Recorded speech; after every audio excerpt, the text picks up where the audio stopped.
Welcome to Benevolent Journeys, presented by Eponicity.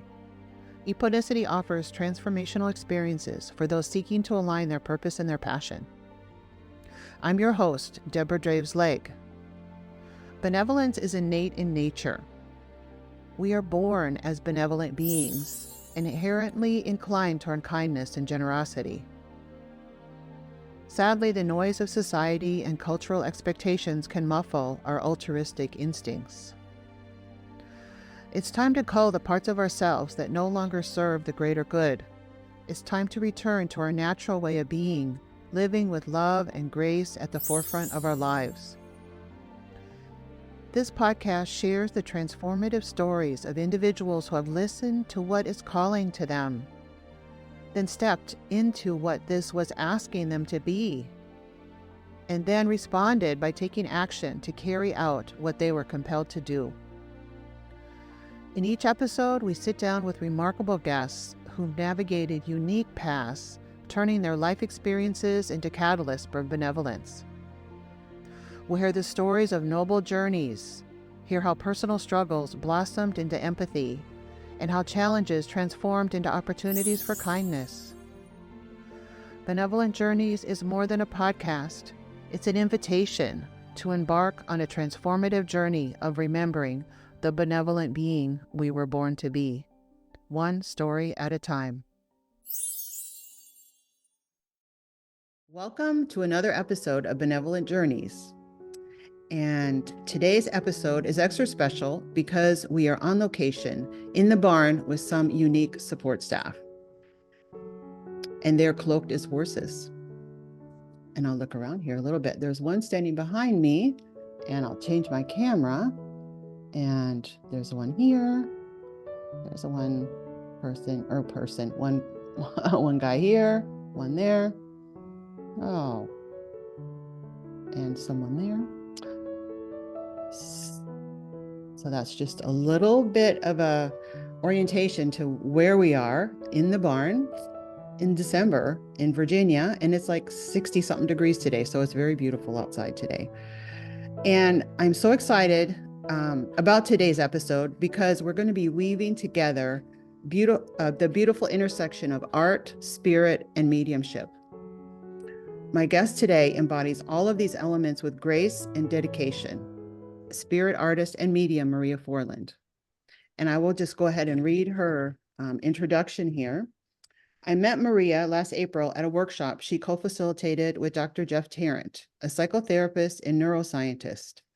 I heard about their Cape Cod workshop through a friend, and as soon as I saw the details blending psychic abilities and neuroscience, I knew I had to learn more.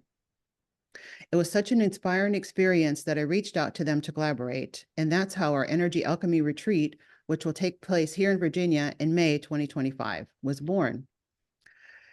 In just a few short sessions during that workshop, Maria had my husband Steve and me and the whole group of attendees drawing with pastels using both our right and left hands. This process was not just creative, but deeply spiritual. We found ourselves quite literally and figuratively drawing in wonderment with the support from the other side, which I still find somewhat hard to believe. Fortunately, the neuroscientist Jeff Tarrant was there to show us some physiological proof that it was actually happening. And Maria is a visionary with over 25 years of experience as a spirit artist and medium. She's based in Cape Cod and offers energy healing, mediumship, spiritual workshops, and Reiki training in person and online. Her dedication to inspiring spiritual seekers has taken her across the United States. Her artistic journey is as rich as her spiritual path. With training in fine arts at the California Institute and Ringling College of Art and Design in Sarasota, and UCLA for special effects, Maria has an impressive foundation in traditional art. She's also a founding member of the Boca Grande Art Alliance and a juried member of the Cape Cod Art Center. But what makes Maria truly unique is how her artistic impression expanded into the spiritual realm after attending spirit art courses at the renowned Arthur Findlay College in England. Here she connected and was contacted, I imagine, with the ancients of blue light a collective of energies that now inspire her creative and spiritual endeavors. Maria's empathetic approach to spiritual development shines through her work with spiritualist churches, where she offers inspirational speaking, spirit art mediumship demonstrations, and training. She sees these connections as blessings and is deeply committed to helping others tap into the unseen world filled with love, healing, and wisdom. Maria, welcome to Benevolent Journeys. Well, that's quite a thing to sit and listen to about oneself. Thank you Yeah. so much. So now you have enough confidence to go forward with this amazing interview, right? After hearing who you are Who on the am I? outside, Yes. right? The soul to soul. Oh, it's so nice to see you in the barn and meet these lovely, lovely facilitators for this meeting today. I'm not quite sure how we would start to even begin to tap into this subject of vulnerability, I guess, for lack of a better term. So Yeah. I'm going to have you lead on this, dear. What would you like to talk about today? Well, one of the elements of your practice that I find so intriguing is how fluidly you bring something so magical into into your day-to-day life. And for most of us, it feels out of reach. But when in fact, maybe it isn't. That's what I've learned from you so far. Oh, yes, I know. It takes a little bit of discipline, certainly like any skill. But if we had learned these in kindergarten, perhaps, we would all be light years ahead of ourselves at this moment in time, to learn to just be sturdy in our own shoes and know who we are at any given time in the morning. How do I feel? And do I need to be clear-headed? How is my diet? Am I drinking enough water?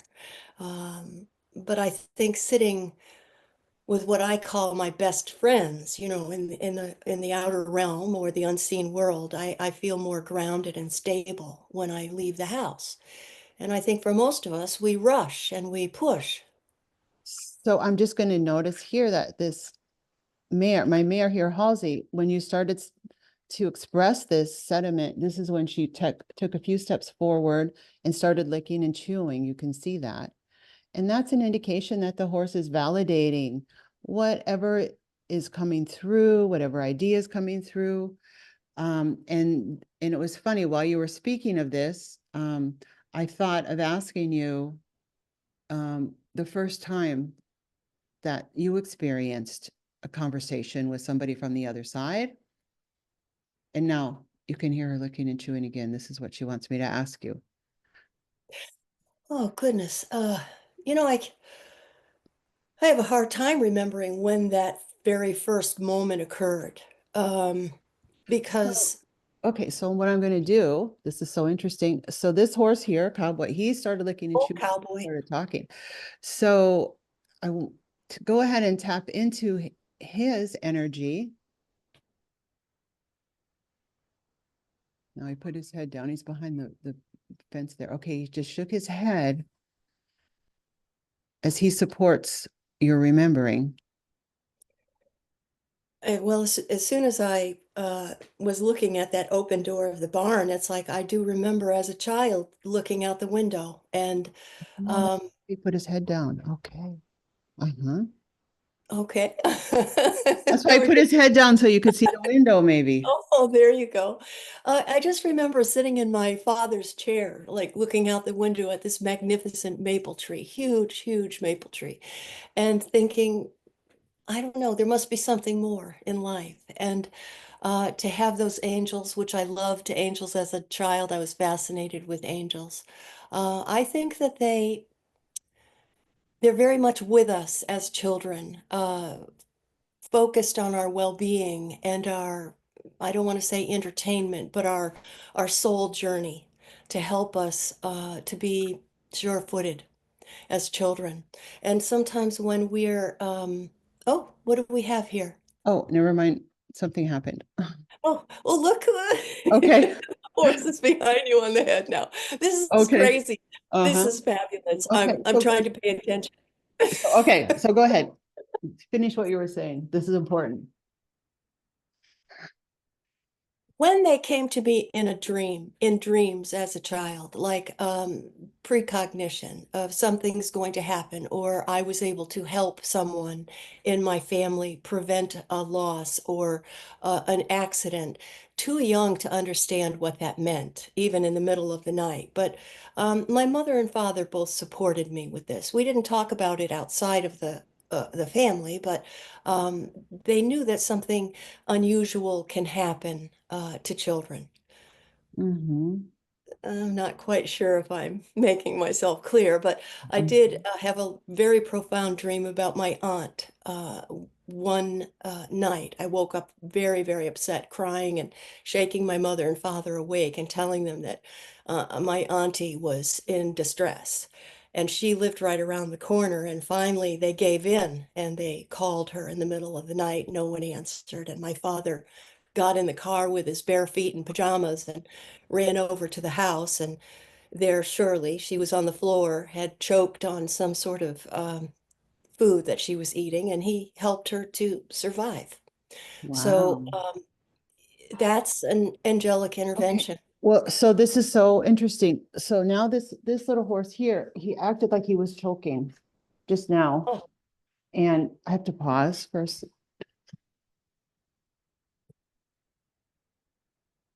Okay, we had a little intermission there to take care of something that may have interrupted our session, which was Steve. So now we're back. Okay. He didn't know we were out here in the barn. So Maria, as you were talking about that incident, I was just saying that Dapper, the mini that's holding space right here behind the computer, started acting like he was choking, which was so like, he was experiencing, I'm definitely trying to understand how your horse whispering capabilities are tied into this frequency that they're running with. The animal frequency that you have there. It's just fascinating to me. yeah, I feel like I get a sense that they're they're bodies of horses, but their horses have served humans over our evolutionary process for 2,000 years or more, maybe, in whatever capacity we need them. And I feel like now maybe they're serving us in this way of helping to be a conduit to frequencies and energies that we're meant to start to understand in a more valid way. Yeah, Is that the yeah, good word? I don't know why that's the word that came through in this yeah, way to give validity to things that we can't see. sure, sure. Mhm. Hmm. I think that when we begin this journey of, I want to call it spiritual unfolding, for lack of a better term, um, that sometimes the simplest thing that we can do is just take stock in our lives. What can we change? What do we need help with? How can we be better at serving ourselves and serving others? And a lot of people are beginning to realize that this service is what we're here for, regardless of what it is that we do. And my particular quest is to help people to understand that there is uh, an entire existence beyond the unseen world. And I think when we begin to close in on that type of journey, we just have to ask ourselves if one thing, what do we believe that there is something beyond ourselves? And if Mhm. the answer is yes, then dive in with both feet and figure out how you are getting the information through prayer. Some people are cooking, and all of a sudden they get some flash of intuition and say, "Oh, I've got to call my friend Paulette," whatever, and they don't act on it. But you see, those are little signals that are constantly working with us in our everyday life. We just don't recognize how deeply they are trying to get through, or how desperately I think they are trying to get through to help us. And what are they? Who are they? I don't know. I just call them angels and my beloveds. Hmm. For whatever, whatever your term for the otherworldly uh, existence would be. And so, how did you start to bring your art into your mediumship practice? That was just one of those accidental epiphanies that I was at a retreat because I've been fascinated with the face and the skin and bones for most of my life. But as an esthetician, you really are looking, I'm looking at an upside down face for almost 35, 30, almost 40 years. So Huh. the upside down face has been in my two hands. So but I was at a retreat. I don't know. I think it was exploring your understanding of the universe or something. And one of the fellows handed us a pack of crayons and said, "Let's just draw what we can." Oh, hi guys. Uh-huh. So I just drew with this simple little gray crayon, a fellow's uncle, and so the facilitator said, "Well, I think that you might be a spirit artist," and I had never heard that term before. So I went on a quest to find out what that was all about. Much more so to be a sturdy medium. But the practice of being able to draw, where I was so comfortable in that language of making marks, it seemed like the natural thing for me to do, to Okay. be to study spirit art. I love that yawning. Yeah, she's so, this behavior is indications of validation of the beauty of your story and the truth and the authenticity of that. Oh, Yeah. And how important that is. Your gifts are rare right now, right? and it's funny that you'd say that because in my world, um, I have affinity to spirit artists and mediums, so I think everybody is a spirit artist and a medium. I've been meeting on a Wednesday morning now for many, many years with a group of women that started out with a course here, a course there, and we still practice, and we strive to be better at getting information or bringing it through with more clarity or having more joy in the reading too, which, helps us to get rid of the fear. So I think it's not as rare as one would think. It just depends on where you're looking, Right, right, of you course. know. Artists tend to hang around with artists. Musicians kind of tend to hang around with musicians, so they think everyone is like them, I Uh-huh, guess. right, right. Well, and isn't art, maybe is great artworks are a download of, in a sense anyway, Oh, absolutely, absolutely, right? absolutely. Just like a perfect stew Hmm. or creating a table out of a tree, Hmm. you Hmm. know. It's all Exactly. the same. Um, and so you're taking that download to another level, which is bringing in the download maybe.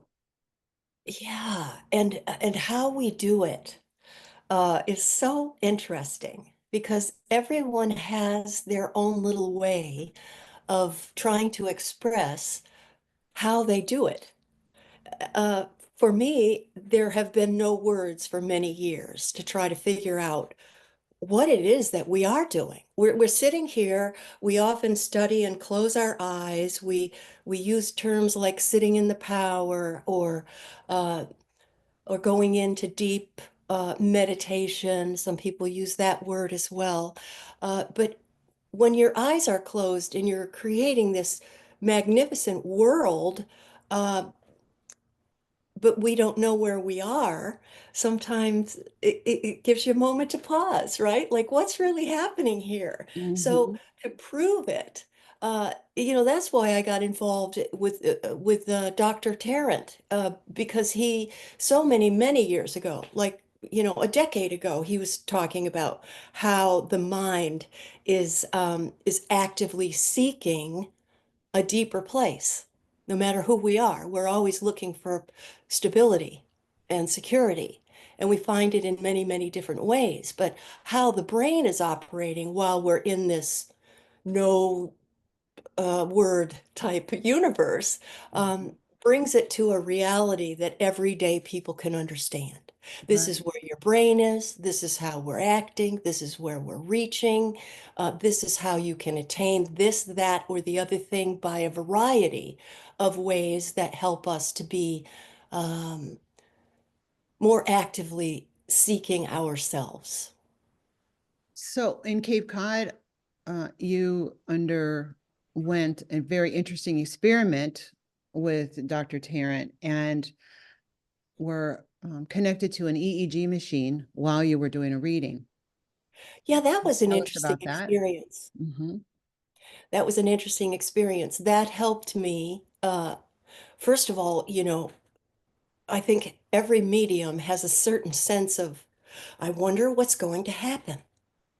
Because I attribute it to showing up for a play. You're an actor in the play. You have no idea what the play is about. You have no idea what the script is.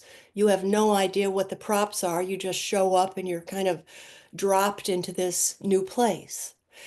And for me, that experience was definitely enlightening because with a group and then having those things attached to your head and your ears and everything, um, I wondered if there would just be monkeys with symbols showing up on the thing, with the real Yeah. time, We were whatever. we were able to watch this EEG live on the screen while a well, three-dimensional image really of the changes in your brain when you went from the consciousness of being in this frequency to the Yeah, unconsciousness of being in the frequency that you go to as a medium.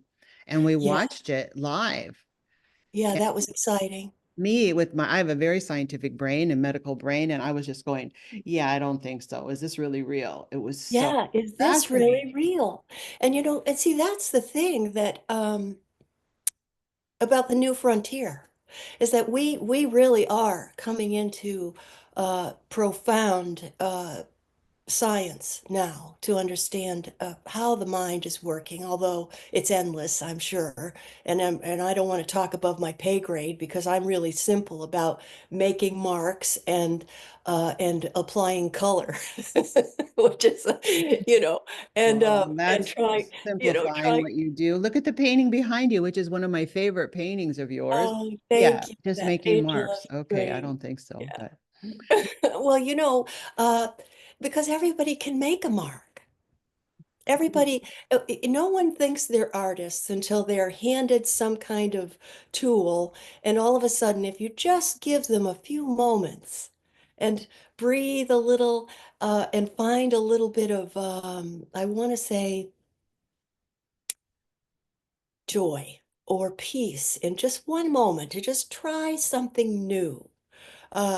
And that's where that I love the word neuroplasticity because mhm. in my aging, my brain, it's important for me to try new things, to keep myself flexible, to keep myself moving, uh, to to not become stagnant in my life. This is my routine. This is what I Mhm. do. This is where I live. This is how I function. I mean, I can't think of that's a death sentence to me for the soul. Okay. Uh, And so it's interesting as you say that now Cowboy is laying down in the stall behind you. and what does that mean? Well, that is an indication that it's safe to be vulnerable. And now Dapper's next to me here again, um, really licking and chewing, really licking and chewing. I don't know if you can see his face there. Lovely. Hi, Dapper. See? Hello, Oh, darling. so right. And so by one of the things that that Brene Brown talks about, that we understand, is that your vulnerability is very vulnerable when a horse lays down, because it Oh, takes yeah. them a long time to stand up, right? Yes. And Yes. he just laid down over there, and so, and now I'm watching again as I'm speaking and losing my train of thought. The energy of my mare here came pushing against my little energy bubble, like, focus, focus on what you were saying. Okay, I'm gonna. So you're mentioning joy. Well, it's very vulnerable to be on the camera, for example, talking about your God-given gifts, Yeah. because that's who you are at your essence. But what that does, vulnerability brings joy into our life. Now you can hear her really licking and chewing. Do you hear that? Yeah. Yeah. Without being vulnerable, Hi, honey. we can't, it's difficult to find joy without stepping into vulnerability. Oh, yeah. And when we start peeling away some of the woundedness from our own particular journey, I think that the strangest thing that we can do to ourselves as we're going through this life is to think that every thought in our head is the truth. Every single time I open up to a new format with students in art or spirit art or even in mediumship, they all laugh or, oh, I don't do this or I've never done this or whatever. And then you give them some tools and they go at it. And in the first 5 or 10 minutes, people are commenting, oh, this is stupid or I can't do this or whatever. And then all of a sudden there's this coherence that happens Right. that just allows the whole room to work in tandem. Where are you? She's right here, right behind your head. She Yeah. loves that word, Oh, coherence. coherence. And that's, we can also call that this alignment of our heart and our brain, which is Yes, our ego and beautiful our put. soul. And we come in this Yes. coherent state. Now Daffy's over here. Don't get in any trouble over here.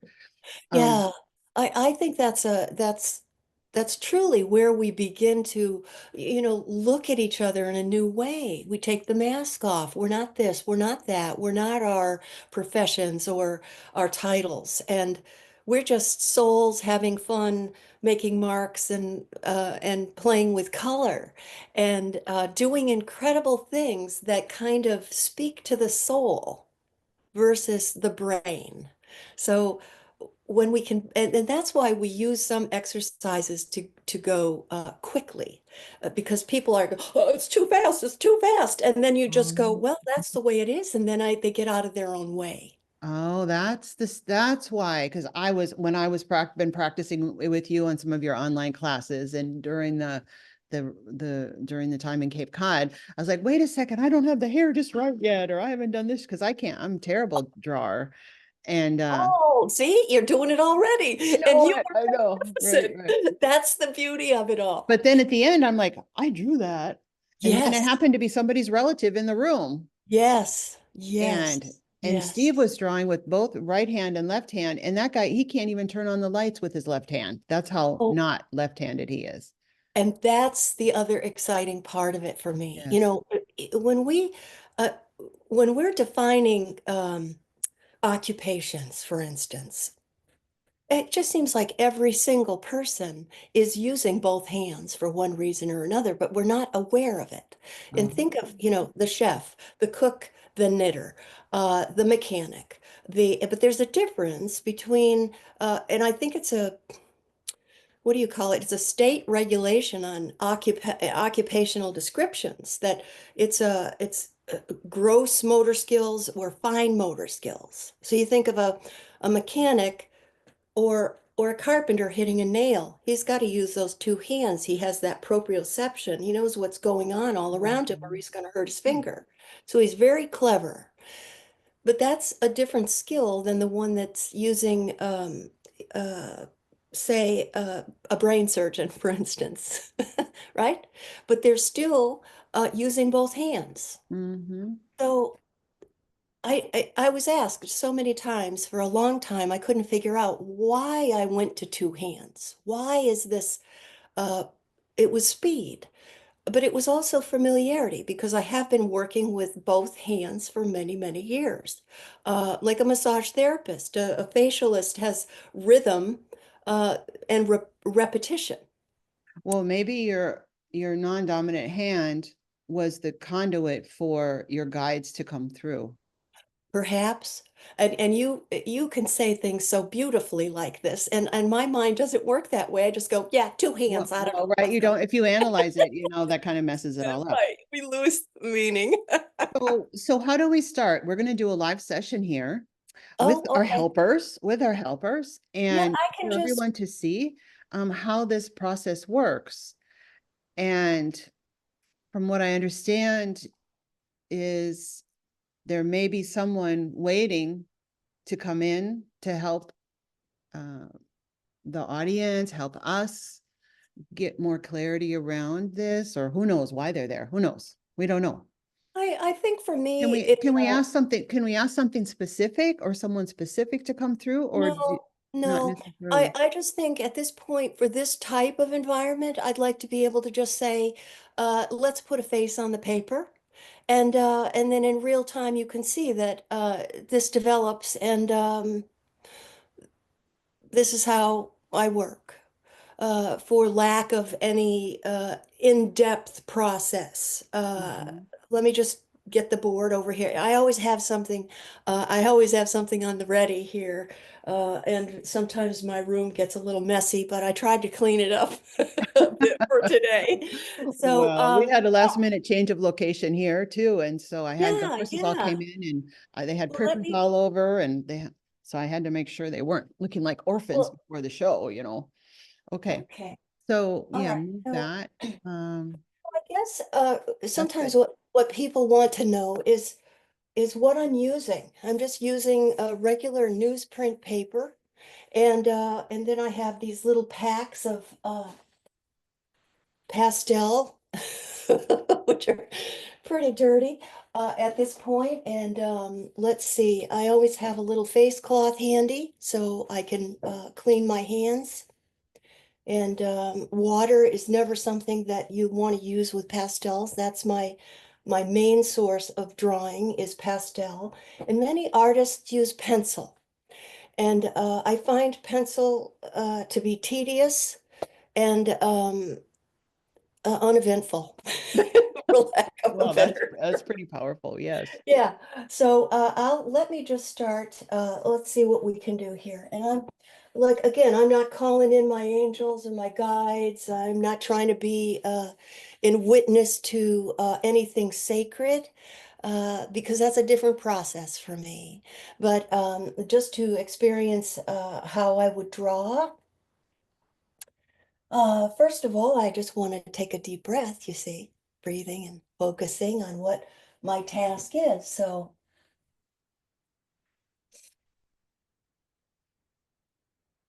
we'll see. I'll just close my eyes here and see what we can do.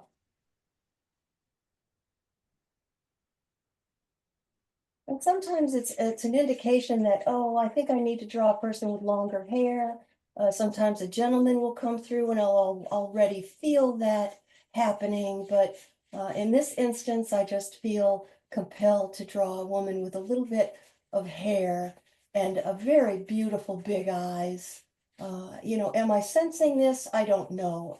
Are my fingers moving in just the way that they're supposed to?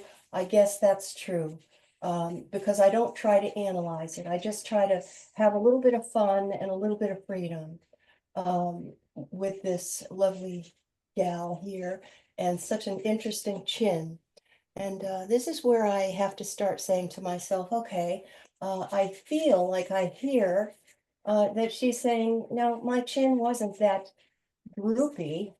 So I feel that I'm indicating that this woman was a little bit younger when she passed. She did not have that aging chin like we women go, oh dear, something's happening here as it sags. but there's a little bit of a point to the chin. And I'll just finish up with her beautiful eyes and that nice little narrow nose of hers and a little bit of a smile. I don't know if you can see this while I'm working. Yes, it's perfect. Okay, good, good.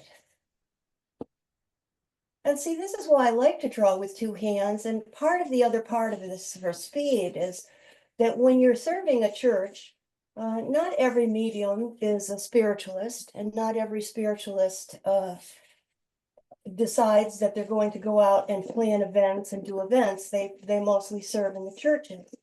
Um, but it was about speed because I had to try to bring through, they have different types of regulations for different churches for, two or three drawings or two or three contacts. And to be able to do that as a spirit artist, you have to do it pretty quickly, and pencil will just not work. And I usually work by myself, so I don't have anyone else speaking and linking in, as they say. So anyway, there she is. Okay, and so just I would say maybe 10 seconds ago, I got a sense that something important was coming through from her, from the feedback of the horse that's standing behind the computer screen.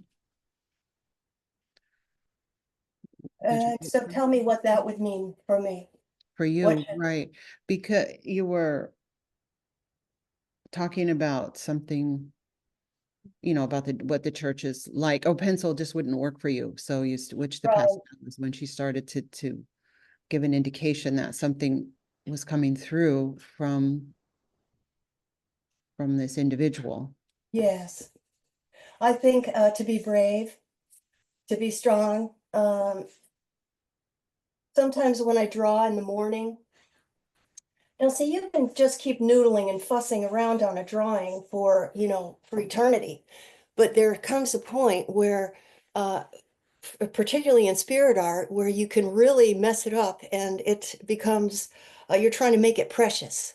You're trying to rectify something. And the purity of the pastel is, it's now, stop, leave it alone, Mhm. because a slight little variation in a smudge will change the cheek or the chin. And all of a sudden, I've had so many people in demonstrations say, oh, that looked like my sister a minute ago, and now it's not. But sometimes the spirits just pass through this way. So anyway, that's, a simple way to draw with two hands Mm-hmm. and be able to have spirit come through with sensitivity. Mm-hmm. So I'm interacting with my marks as I begin to tell the story. Okay. And so what is coming through then from her through you Uh, into this dimension? Again, I wasn't tuning into that. I was just giving you a demonstration of Okay. drawing. Okay. Now, if I were to tune into that,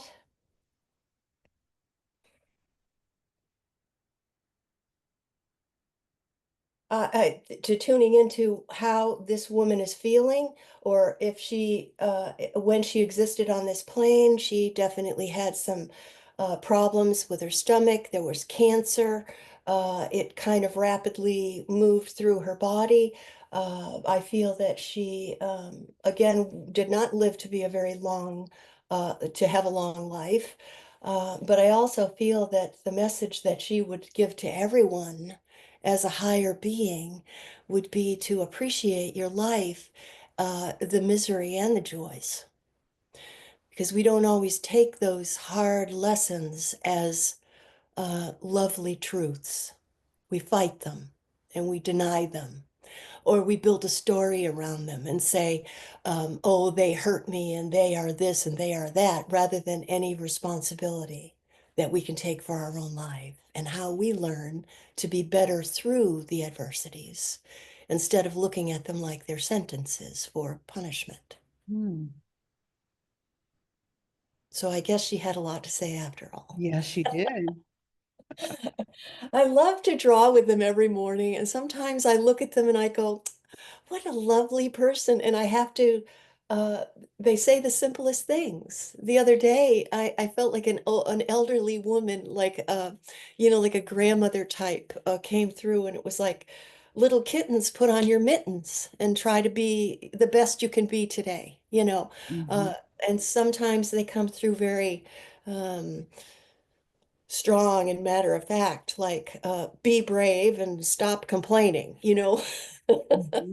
So, it's more for my own entertainment as I draw in the morning for myself. To start your day, your Yeah, message for yeah. your horoscope for the day, your spirit scope. Yeah, absolutely, and Right. sometimes it is for the person, that I see that day, which is Oh. also wonderful because I'm home, I'm relaxed, I take my time, and then I'll take a photograph of it. Not always, but sometimes the drawing will say, "Take me with you," and I'll take a photograph of it, and sure enough, it will be someone's father or someone's sister or someone's friend who just passed, and, or Mhm. they didn't know they passed. That's another crazy one that happens, and then Mhm. they'll text me the next few days and say, "Thank you for that message. I do understand now that this person has passed." Mhm.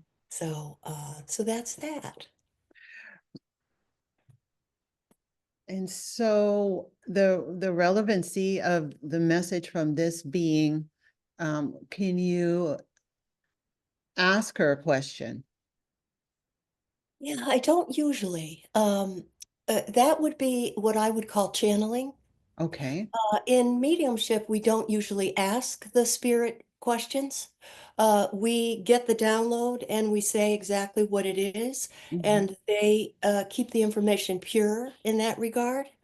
Uh, Oftentimes, then, if you're asking, it could be psychic. What do you need? How do you feel?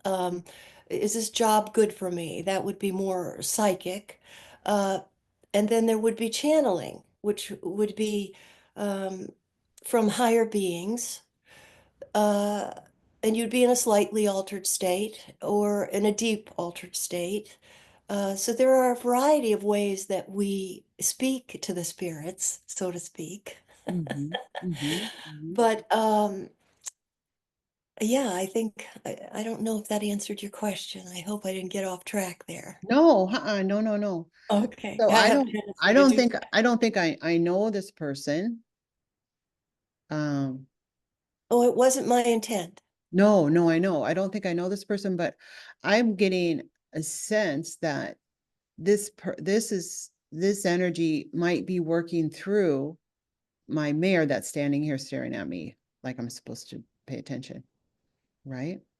Okay, so So let's work with that for a moment so on the she's just, spot. and this horse is very like, she doesn't really like people that much, but she's but she's staying right here and just staring at me. It's not like, she's not like one of those, well, horse people say in your pocket kind of horse. She's more like, oh, humans, you're really annoying. Can we go somewhere else away from humans? That's all she is. Oh, But okay. she's staying here in this super supportive stance, staring at the camera, but just on the other side of the computer.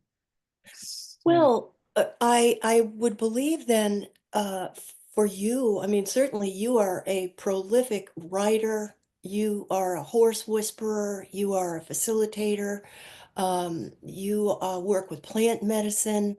Uh, you know, what would I say? Your next traveling experience, I mean, in the outer realm would be uh, to start channeling, because I think the energies of the animal energy, the animal kingdom has a lot to say. So you may be more inclined to sit for trance, is what they would say, trance, okay. where you would be completely relaxed in some sort of, I don't want to say that you're, what state would you be in?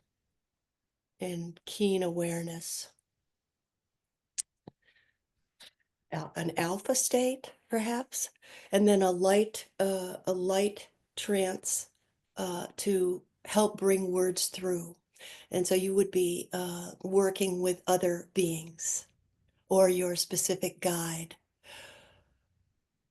Hmm. He's liking that story, I think. So you might want to start recording yourself. Mhm. I think that's a wonderful way to do things. And when you start, you write a lot too. I know that you do a lot of writing and you certainly have created some wonderful tools. So I would say that you're uh, perhaps on the verge of communicating with other beings that will just give you the information for others without having to contemplate or write beforehand, but just speak Hmm. uh, with wisdom. That's a big responsibility. Good. No, no, Mm. it's a blessing. It would be a blessing. Right, right, right, right.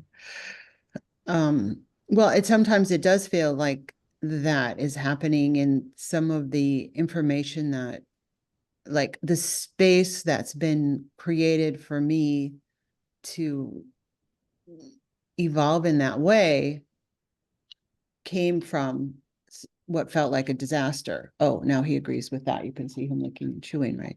Yes. Uh-huh. Um, and if that all wouldn't have happened, I would not have the bandwidth to be able to do that, is a good way Yeah. to say it, right? Yeah, Mhm, absolutely. mhm, I think that's a marvelous point that we take tragedy and we turn it into a silk purse. And mhm, I think that's a perfect example of neuroplasticity. mhm. Get what you have in front of you and make it into something else. Keep changing, keep moving, keep understanding, reaching for a new thought, a You can different. hear her. You hear her too, yeah. She's just let out this big stretch. Yeah, something was happening over there while I was saying that. Yeah, right, right, right through her. Through um yeah, very you can hear her very happy about that information that we're discussing. Yes. Um But so that's loss too, Debbie. Uh, that was a big role for me, loss. uh-huh. Uh, losing my loved ones, just boom, boom, boom, boom, boom, boom, boom. Whoa, And do you hear this just what? pawing? She's really pawing on at the ground, which is really weird, really strange for this horse to be so Well, dramatic. I think that's a definition. She's saying yes, and people that are grieving, what a heavy frequency that is. What a very, Loss, yes. very, very difficult frequency to push through. So I think that reaching for a different way to love my loved ones, a different way to communicate with my loved ones, was what really changed my view of Hmm. reaching for mediumship. And then when I realized that it just isn't a magic bean that you take, that or only certain people are born with this, which that's an old-timey belief that you're either a medium, but and a psychic, or you're just a psychic but not a medium. Hmm. I don't believe in any of those definitions. I believe that we are all souls that have a variety of ways to communicate. And we learn different ways and we experience different things that have provoked us into this place of wanting more, needing more, deeper understandings, or a richer part of faith, and um, and living with a different type of expression rather than okay, I'm this, I'm that, I go home, I go to sleep, I wake up. Well, if that's how you choose to live, that's your prerogative. But I Mhm. don't feel that most people want to live that way. I feel that for some reason they've gotten into habits that don't allow them to become more expansive. But Mhm. that doesn't mean that we don't have the abilities. So do you think, I mean, I get a sense that we're all born with these abilities, Oh, yes. but as we grow up as a child, those are superseded by Running his nose across your head. I can't right, the way sorry. that's right. They're superseded by that's not normal. Those are imaginary friends, um, or maybe ridiculed for being too sensitive or to have too much of an imagination. And Oh, yeah. and Goodness then gracious. And then those capacities are eventually squished until we can uncover them again later in our life. And maybe Yeah. that's part of the beginning of our journey is to uncover those things and capacities again. That's why I wish they were teaching this stuff in kindergarten. Mm-hmm. Not with the big words, claircognizance, clairvoyance. I mean, what do you feel? What do you know? How do you know it? Mm-hmm. And they're just simple things that we learned in junior high school. Like, okay, we have two cords that run for our central nervous system, the sympathetic and the parasympathetic. And why is that important to a medium? Well, when I read what the sympathetic nervous system actually does and reacts to, I want to know what it was reacting to besides flight or fight. Mm-hmm. Because in mediumship, sometimes you get this rush of your heart is pounding, or your head is pounding, or you get sweaty, or you get the goosies, or you get cold. And people then run from that feeling because that's deep inside that says something is wrong with this picture. I got to get out of here. Hmm. He's having a good time with this one too. Yeah, he's feeling very kind of Because like anxious. Do you feel that? yeah, that's the Uh-huh. part of that feeling that, or, oh, this is spooky. I always tell people in their very beginning in their journeys, don't sensationalize this. Don't make a mountain out of a molehill. Oh, well, we saw this orb and, no, no, just say thank you. That's lovely. Isn't this marvelous? Because this is real life. It's not a special extra thing. It's just our awareness has become enhanced with what is available to us. Hmm. And, and the fear of it feels like fear. I felt that way for a long time. I used that word. Oh my God, I can't Well, you believe weren't, well, fear is that you're going to get hurt, but vulnerability can feel like fear. Vulnerability is that you could, be embarrassed by something, right? well put. Because, Mhm. what if stupid stuff falls out of our mouths, and Right. in chances are it will, you All know? right, I have a stupid thing, and I'm going to see because this is I imagine this might feel not as comfortable for you. Uh-oh, what are you going to make me do now? I'm not gonna make you, I'm going to ask you, change your page and draw a horse that wants to come through. Have you ever done a horse?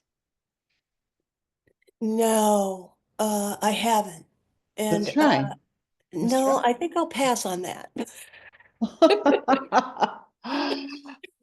I'll pass on that. But I can tell you we have certain understanding of I think our own boundaries for Ah, comfort, good. for comfort. Uh-huh. And I am a very disciplined person. And so I'll work on a horse and I'll get back to you. But I am working on a painting for you, and I don't even call it an orograph anymore. It's way past that. An Uh, orograph. What is an orograph? oh, an orograph. They're lovely little quick drawings about um, you get pictorials, little iconography of certain things that you can register within a person's field, aura field. And it's more like a psychic drawing. But some Mhm. people use that to connect with mediumship. Um, but the drawing that I'm referring to, or the painting I'm referring to for you, is uh, is what I've called my evolution of a story. A soul journey is way beyond. Like there were Aztec symbols that kept showing up in this painting for you, and I was just trying to get rid of them, and then they'd show up again. And uh, I have a lot of palm trees in there, and I get rid of the palm trees, and all of a sudden they come back again. So I know that they're meaningful. And Hmm. I Well, I haven't seen this painting, but it no, you sounds haven't. very No, it's interesting. not done yet. It's Oh, not done okay, yet. all right. So, But I it's mean, that's part of what I think in the beginning artists mimic other art process. And that's our training. Here's how you do it.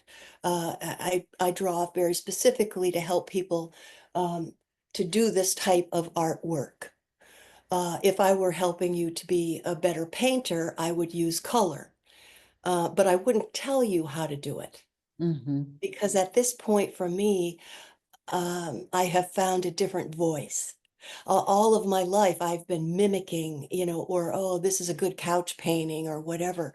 But when you develop by accident your own process, that's when you know you have a deep signature in your life, that Right. you're working with something that um, is telling a story and other people can relate to it. And I think that's what you will find in your painting that I'm working for you, is that it is a story that you Hmm. may discover different pieces at different times within that Interesting. drawing. Well, that's a good time. Let's take a short break and we'll be right back. Okay. And so we're back. We had to take this unscripted break because I noticed some unusual behavior coming from the horses that I hadn't experienced before and felt it was necessary to take a little break to understand better what was going on off camera and what was coming through then for you, Maria. Uh, Something that was Yeah, it was very profound. It felt I was able to describe to you a person that you recognized that did not look like this drawing when she passed, which is the interesting part about spirit art sometimes. It's not about that moment in time, but sometimes they appear younger when they were more beautiful, perhaps. But the information that came through as I described this aging person uh, was for you only. And, we both kind of cried, and uh,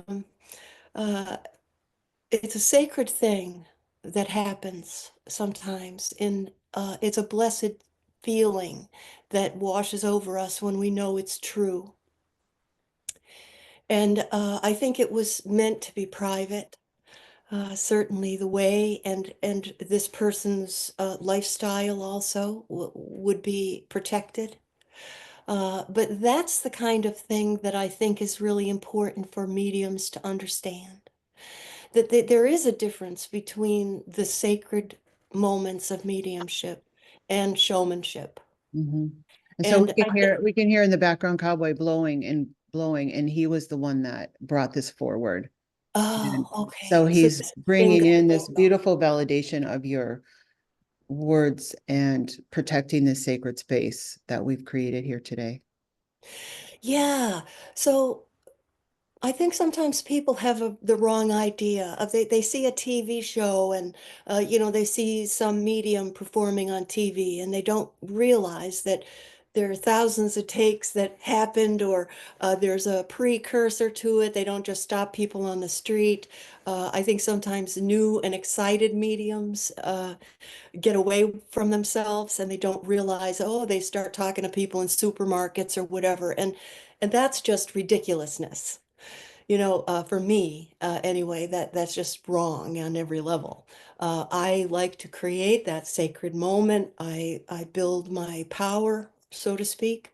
Um, I feel that with the blessings of our angels and our beloveds, then we are given the connection through love, not ego, not desire to be something other than what it is, but just to open ourselves up to something that we don't understand and be Mhm. in the moment like we did just now. We had to Right. stop. It's like we were both overcome.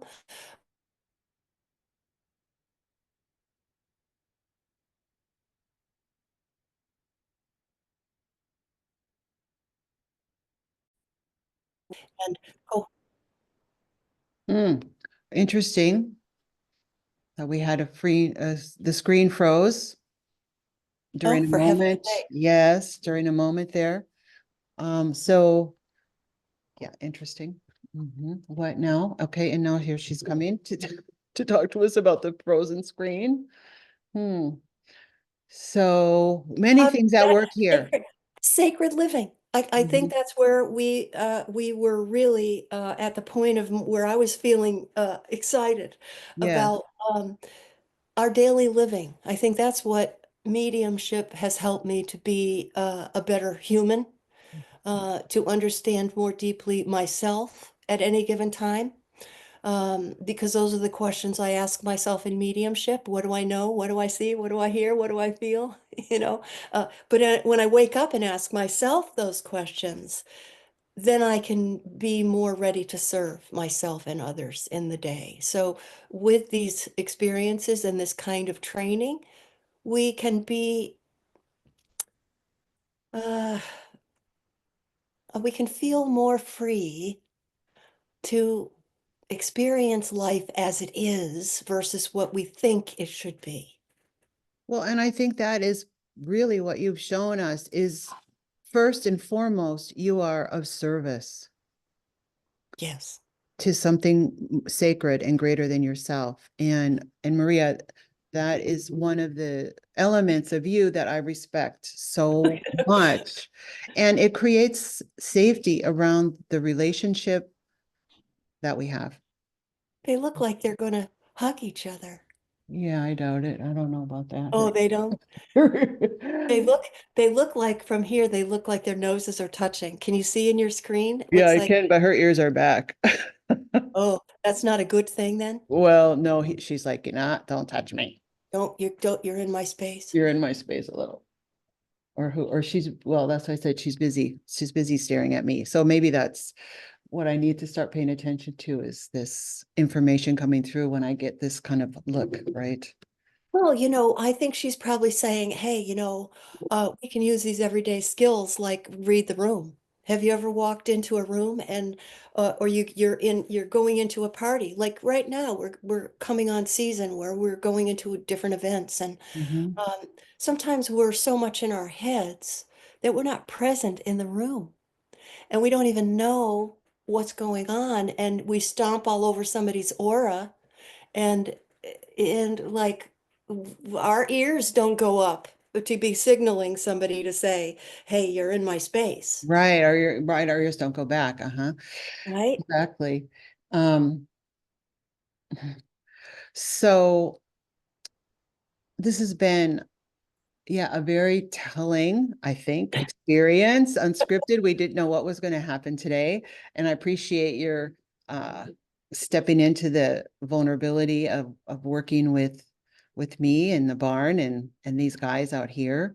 Oh, it's been quite an experience, I'll tell you. It's like Mhm. nothing I have ever had happen to me, working with the animals like this. I can't tell you, I'm so excited to be part of this energy alchemy uh retreat with the horse. I just when we labeled it in such a way with horse, I thought, oh, because a horse is a very significant I was born in the year of the horse. Oh, And and you have some horses in the background there too. I do, Yeah. and they were made by my father's, cast in bronze. One of them in particular was a gift for us one Christmas. So it's very significant. Horses are very, very Right. significant for me. And they want to be more a part of your life, I think, as well. Well, Yeah. I think they're going to be, and I'm so excited to be a part of it. I really, truly am. So, Well, well, thank you again, and we will look forward to your time here in May, and perfect. all of the other souls that are gathering as we speak, actually, to be part of this event. Absolutely. It's going to be phenomenal. Thank you so much, honey. It was what a what a ride here Right. today. All right. Thank you so much. Bye. Bye for now. Bye. So thank you all for joining us today on Benevolent Journeys. Maria Foreland and I had an interesting conversation, and I appreciate you being part of that. And until next time, thank you for joining us and being part of our family on the journey of benevolence. Thank you for listening. You will find links to this episode's guest information in the description. This is Benevolent Journeys. I'm Deborah Draves-Legg, your guide on this transformative journey of remembering the benevolent beings we were born to be. If you are feeling stuck in old ways of being and are ready to emerge into a life of purpose and potential, go to eponicity.com, where you will find personalized coaching packages and upcoming retreat opportunities. Remember these wise words from Margaret Mead. Never doubt that a small group of thoughtful, committed individuals can change the world. In fact, it's the only thing that ever has. Subscribe now and become part of our community of listeners committed to spreading goodness, fostering empathy, and uncovering the benevolent being within us all, one journey at a time.